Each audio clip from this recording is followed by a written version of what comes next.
Kung ganito na ang sira sa mga cellphone nyo mga ka-DIY, ayan no, kita nyo yan, nagbe-blink na lang, kumikislap parang mata ng ex nila. Alam na kung anong sira niyan. Kasi pag dinadala nyo yan sa mga paggawaan ng cellphone, ako, kapagastos kayo. Panigurado, bibilhan ng baterya, papalitan ng baterya. Pero ngayon, gagawin natin, mag-DIY tayo, no? Gagawin o i-repair natin yung baterya. Okay, so panoorin nyo lang yung video mga ka-DIY para meron kayong ideya, para hindi na kayo makakatipid kayo sa gastos. Okay, tinanggalan natin yung cover ng motherboard. Pero ops, ingat kayo dyan mga DIY. Ayan, no, may flex yan ng volume control o volume button.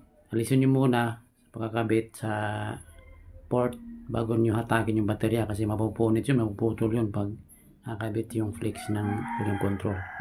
At ito na nga na full charge na full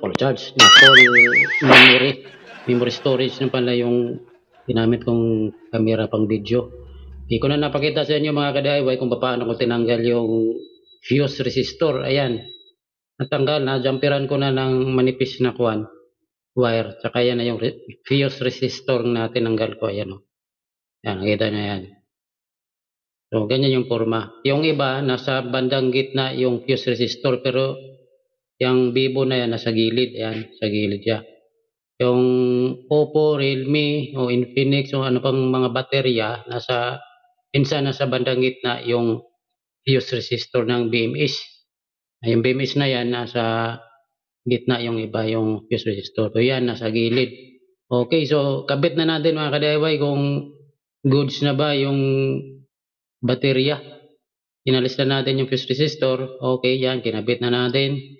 Kabit natin yan, tapos on natin. Uy, lubat.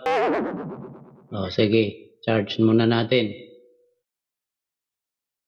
Yan.